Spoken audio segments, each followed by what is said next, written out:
अच्छे चिकित्सक मुश्किल में है, क्योंकि ज़्यादातर मरीज चिकित्सक जिस सलाह को निर्देश को देते हैं या जो परामर्श देते हैं, मरीज इसको पूर्णतया मानने तैयार नहीं या उन निर्देशों का पूरी तरह से पालन नहीं करता। ऐसी स्थिति में मरीज का सही ट्रीटमेंट कैसे हो? डॉक्टर्स डे पर डॉक्टर्स डे के उपलक्ष्य में आप सभी को डॉक्टर्स डे की शुभकामनाएं देना चाहूँगा और आपसे डॉक्टर्स डे की सभी डॉक्टर्स को बधाई।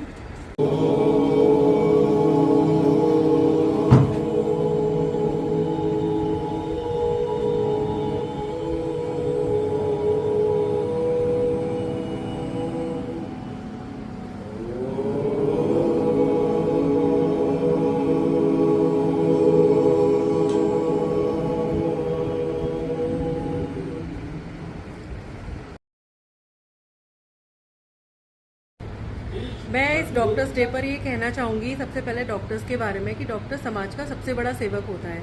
ये हम डॉक्टर्स तो समझते हैं, लेकिन कहीं ना कहीं पेशेंट जो पहले समझा करते थे, आज से 10 साल पहले, 5 साल पहले, ये चीज़ दिन ब दिन घटती जा रही है। उनके मन में डॉक्टर्स के लिए बहुत सारे डाउट्स क्रिएट होते जा रहे हैं कि डॉक्टर्स उनको प्रॉपर सर्विस नहीं दे पा रहे हैं या फिर कहाँ परेशानी आ रही है। तो मुझे जो लगता है जो मेजर प्रॉब्लम आ रही है इन प्रैक्टिस में भी कि कम्युनिकेशन जो एक डॉक्टर और पेशेंट का होना चाहिए, वो कम्युनिकेशन गैप होता जा रहा है, इसलिए ट्रस्ट इश्यूज आते हैं। पब्लिक की न्यूसेंस गवर्नमेंट के रूल की वजह से ये हो गया है कि अब गायनेकोलॉजिस्ट जितनी भी है, गायनेकोलॉजी ब्रांच कोई लड़की लेना नहीं चाह रही है, जबकि आज से 20 साल पहले फर्स्ट प्रेफरेंस हुआ करती थी। ये एक कहीं ना कहीं एक ऐसा इशू है जिसको कि हम लोगों को भी मंथन करना चाहिए और एनएमसी को भी इस चीज़ का वो कुछ ना कुछ निकालना चाहिए। ऐसे में मीडिया का कंफ्यूज होना, लोगों का कंफ्यूज होना हमारे इंटेंशंस को लेके, हमारी सोच को लेके बहुत लाजमी है। इसलिए सबसे पहले ज़रूरत ये है कि हम आपस में मिलकर डायलॉग जैसे भी पॉसिबल हो कम समय में हम मेंटेन करें और एक आम राय आपस में एक दूसरे के बारे में बनाएं। मतलब आपके कहने का मतलब ये है कि मरीज के अटेंडेंट के साथ हमारा डायलॉग प्रॉपर नहीं होता है। बिल्कुल, आपस में एक दूसरे से भी नहीं हो पाता डॉक्टर्स का, क्योंकि हमारा इंटरेक्शन भी मरीज को लेके हमेशा रहता है और मरीज को उसकी बीमारी, उसका इलाज, उन सब चीज़ों के बारे में जो जानकारी देने के लिए समय चाहिए वो हमारे पास कम है, क्योंकि ऑब्वियसली हिंदुस्तान में डॉक्टर ओवरलोडेड है, उसके पास वो काउंसलिंग करने का समय शायद उपलब्ध नहीं है जो उससे उम्मीद की जाती है। दिल्ली में हर एक डॉक्टर के पास एक पीआरओ होता है जो डॉक्टर मेन बात करता है, बाकी ऑपरेशन और बाकी जानकारियाँ वो मरीज को देता है। तो आगे प्रेशर में जी रहा है, जैसे बच्चे स्टूडेंट डॉक्टर है, स्टूडेंट डॉक्टर्स हैं, वो अपना एग्ज़ाम्स को लेके, टीचर्स को लेके, परिस्थितियों को लेके, जो नए प्रैक्टिशनर्स हैं वो अपने मरीजों को, अपने सेटअप को लेके, सभी पर एक बड़ा सा प्रेशर बना हुआ है। ये प्रेशर जो है, क्योंकि हम लोग मेडिकल की फील्ड के हैं, इसको हमें प्लेजर में बदलना है। प्रेशर को प्लेजर में बदलने का एक ही मात्र केवल उद्देश्य है कि भाई इसको हम हर चीज़ को थोड़ा सा स्पोर्टली और लाइटली वे में लेकर के इसको आगे बढ़ाएं। इसको बहुत गंभीर रूप से हम इस विषय को ले लेते हैं, मरीजों को लेके, चिकित्सा को लेके, उसकी पढ़ाई को लेके। तो जैसे चिकित्सक को 10 की बजाय यदि 20 मरीज़ देखने पड़ जाएं तो ये तो उसका प्लेजर है, ये उसका प्रेशर नहीं है, क्योंकि उसका काम ही चिकित्सा देखने का है। पर उस चिकित्सक को यदि नगर निगम का लाइसेंस, बिजली का ऑडिट और ये कराना पड़ जाए तो ये उसके लिए एक प्रेशर बन जाता है। तो हमारा उद्देश्य इस मंथन के पीछे यही है कि ये जो बाकी के चिकित्सकों को जो बाकी का कार्य करने के लिए बाध्य होना पड़ता है, इसमें कुछ ढील दी जाए व इसका कुछ सॉल्यूशन निकाला जाए। चिकित्सक के बाद जो बहुत सारे लाइसेंस की बात, जो हमारा जो सिनेरियो है डॉक्टर्स को लेके वो बहुत बदल रहा है और हमारी जो नेक्स्ट जनरेशन है हमको उसको मोटिवेट करना पड़ेगा। क्योंकि कोई भी एट प्रेजेंट जनरेशन में जब हम बात करते हैं, हम एज अ डॉक्टर्स इतना जैसे सोसाइटी की हेल्प करते हैं, we are one of the एक पिलर की तरह है जो सबकी मदद भी करते हैं, काम भी करते हैं, एंड वी पुट मतलब अपना पूरा दिन दे देते हैं हम पेशेंट्स को देखने के लिए। वहाँ पे जितना जो हमें रिजल्ट्स मिलने चाहिए या अप्रिसिएशन मिलने चाहिए वो नहीं मिल रहा है। और ये जो प्रेजेंट हमारी जो नेक्स्ट जनरेशन है वो इस चीज़ को नोटिस भी कर रही है। तो दे डोंट वांट, अब वो आगे चल के बहुत सारे लोग ऐसे हैं जो नहीं बनना चाहते हैं, तो हम नहीं चाहते हैं। तो हमें ऐसा करना चाहिए, हमें थोड़ा सा इस समाज को लेके थोड़ा सा बदलाव लाने की ज़रूरत है, बच्चों को मोटिवेट करने की ज़रूरत है। तो जो मेहनत कर रहे हैं, जो दिख भी रही है, उस क्या कहते हैं उस चीज़ को हमें पॉजिटिवली लेना चाहिए, हमें उसे नेगेटिवली नहीं लेना चाहिए, क्योंकि जो भी हम मैसेज दे रहे हैं वो हमारी आगे की जनरेशन्स में कन्वे हो रहा है। और हम चाहते हैं कि आगे जो हमारे जो लोग हैं वो भी इस प्रोफेशन को एक नोबल प्रोफेशन माने और उसको क्या कहते हैं डॉक्टर बनने की ऐसी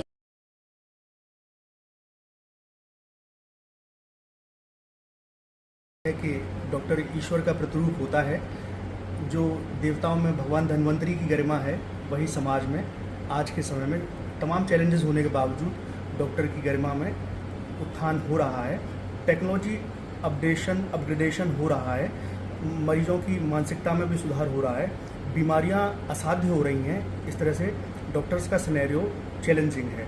डॉक्टर्स को अपनी गरिमा और शालीनता कभी नहीं होनी चाहिए, चाहे समय परिस्थितियाँ किसी भी तरह की हों। धन्यवाद। नाम डॉक्टर गौरव शिकरवार है।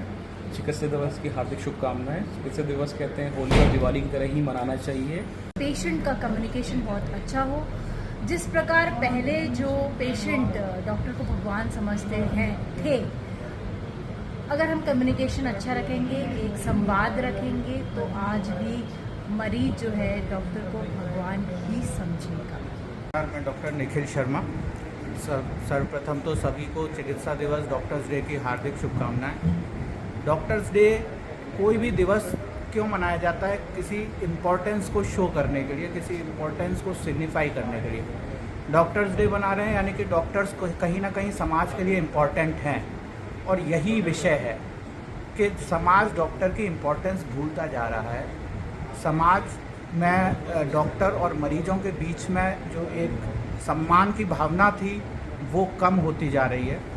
कहीं ना कहीं चूँकि हमारा समाज मनी बेस्ड बन गया है और हमारे गरीब पब्लिक की इकोनॉमी डाउन है, इलाज के लिए पैसा नहीं है, तो उनके मस्तिष्क में, उनके दिमाग में डॉक्टर्स के प्रति इस तरह की भावना आना कि ये पैसा कमाने के लिए प्रयास ज़्यादा कर रहे हैं, यह गलत है।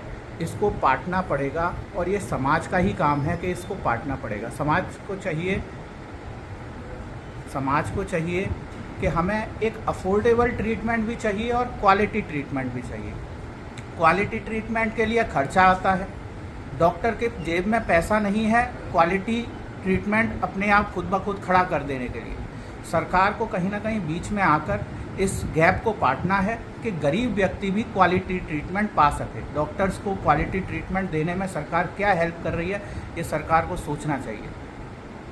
डॉक्टर हमेशा अपना भरसक प्रयास करता है कि मरीज़ के जो भी बेस्ट हो सकता है अपनी तरफ से करता है, और मरीज़ों से भी ये है कि थोड़ा सा उनको धैर्य रखना चाहिए जब भी वो किसी डॉक्टर के पास इलाज के लिए जाता है। धन्यवाद। सोशल मीडिया और इंटरनेट की बहुत इजीली अवेलेबिलिटी की वजह से बहुत तरह की भ्रांतियाँ फैली हैं बीमारियों के बारे में, इलाज के बारे में, जो कहीं ना कहीं एक डॉक्टर के जजमेंट को क्वेश्चन करने में पेशेंट डॉक्टर के जजमेंट को भी क्वेश्चन करने लगते हैं, क्योंकि वो इजीली एक्सेसिबल है। तो there should be a regulatory resident faces.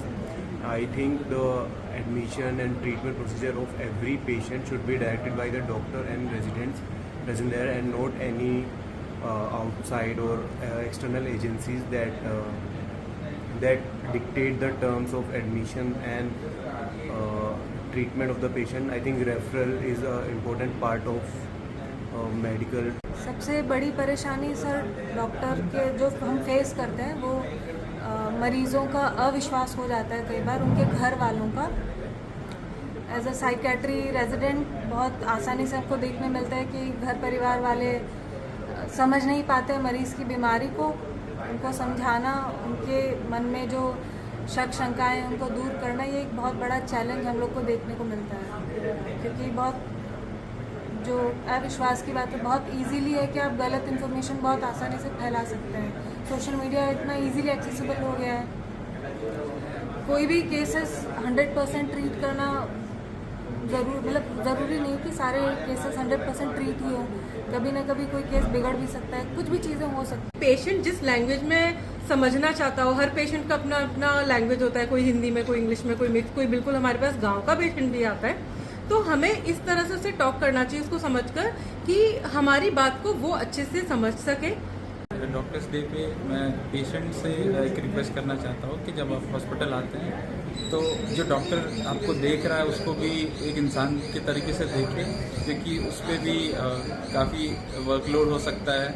कई बार पेशेंट्स इतनी ज़्यादा एक्सपेक्टेशंस के साथ आते हैं कि बहुत जल्दी रिकवरी और बहुत फास्ट ट्रीटमेंट के पर्पज़ से आता है, और वो नहीं पर्पज़ सॉल्व होने पे थोड़े से एग्रेसिव हो जाते हैं डॉक्टर की तरफ, या जैसा वो एक्सपेक्ट करके आते हैं वैसी डिलीवरी ना हो ट्रीटमेंट की तो थोड़ा एग्रेसिव हो जाता है। तो मेरा पेशेंट्स और उनके अटेंडेंट से रिक्वेस्ट है कि डॉक्टर मरीजों को ये संशय है कि इलाज जो महंगा हो गया है, बड़े बड़े अस्पतालों में जितना बड़ा अस्पताल उतना ही महंगा इलाज, इसके लिए चिकित्सक जिम्मेदार है। समाज में चिकित्सक और मरीज के बीच का रिश्ता निरंतर अविश्वास, संशय के घेरे में जा रहा है। इससे किसका भला होगा? इसके लिए जिम्मेदार कौन है? क्या इससे मरीजों को सही इलाज, अफोर्डेबल इलाज, सस्ता इलाज मिलने में या सही इलाज मिलने में आसानी होगी? बिल्कुल नहीं। आइए चिकित्सक दिवस की पूर्व वेला पर इस विषय को समग्र रूप से चिंतन करें कि इलाज क्यों महंगा हो रहा है और चिकित्सक और मरीज के बीच की कड़ी संशय और डाउट्स के घेरे में क्यों है। डॉक्टर और मरीज दोनों को पेशेंस रखना बहुत ज़रूरी है, आपस में संवाद होना बहुत ज़रूरी है, क्योंकि मरीज परेशान है, उसका अटेंडेंट परेशान है, तो कभी कभी उसको ऐसा लगता है कि डॉक्टर ध्यान नहीं दे रहा। ऐसा नहीं है, सब कुछ डॉक्टर के हाथ में नहीं होता। वो अपनी पूरी लेवल कोशिश करते हैं डॉक्टर की मरीज को ठीक कर सकें। तो दोनों तरफ को पेशेंस रखना बहुत ज़रूरी है, डॉक्टर को भी पेशेंस रखना बहुत ज़रूरी है। इससे डेंटल इंश्योरेंस भी होना चाहिए। दांतों में भी बहुत समस्याएं लोगों को आजकल होने लगी हैं और काफ़ी खर्चा उनको उस पर करना पड़ता है। वो पूरे होशो हवास में होते हैं तो उनको थोड़ा सा खर्चा भी बहुत ज़्यादा नज़र आता है। तो अगर सरकार थोड़ा इस तरफ ध्यान दे और डेंटल इंश्योरेंस भी मेडिकल इंश्योरेंस की तरह कंपलसरी कर दे, या मेडिकल होटल की तरह से 10 लोगों को नहीं डील कर रहा, वो एक सामाजिक सेवा भी जुड़ी हुई है उसमें।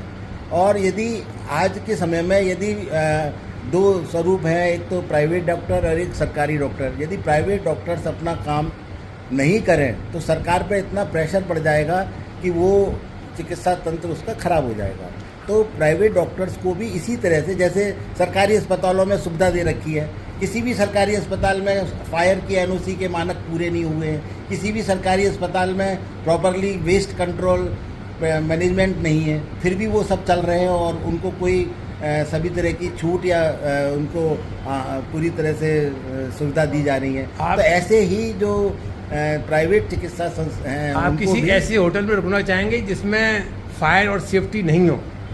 देखिए सर, इसमें मैं यही कहूँगा, हर आदमी को चिकित्सा की ज़रूरत है। जैसे हर आदमी को दिल्ली जाना है, कोई जनरल वार्ड में जाएगा, कोई फर्स्ट क्लास में जाएगा, कोई बिना टिकट भी जाएगा। तो हमारे संस्थानों में हर आदमी फर्स्ट क्लास सुविधा नहीं ले सकता। कुछ संस्थान ऐसे भी है जो कि फ्री में भी हम लोग करते हैं। अपने जो स्टाफ है, अपने जो जान पहचान के हैं, सर के डॉक्टर्स का पहचान का है, तो उससे हम लोग फीस भी नहीं लेते और पूरा काम करते हैं। आपका मैसेज बिल्कुल साफ है। अगर हम पे ज़्यादा लाइसेंस थोपे जाएंगे तो ट्रीटमेंट महंगा हो जाएगा और हम प्रेशर में आ जाएंगे। Vande Mataram, Vande Mataram. Proud to be a doctor. Proud to be a doctor. Proud to be a doctor. Proud to be a doctor. NMO का कार्यक्रम है जिसमें डॉक्टर्स, जो सीनियर डॉक्टर्स, उनको सम्मानित किया जाएगा और डॉक्टर्स डे पे मंथन होगा। कार्यक्रम कब है ये 30 तारीख को दोपहर को 3:30 बजे मानसिक स्वास्थ्य संस्थान के फैकल्टी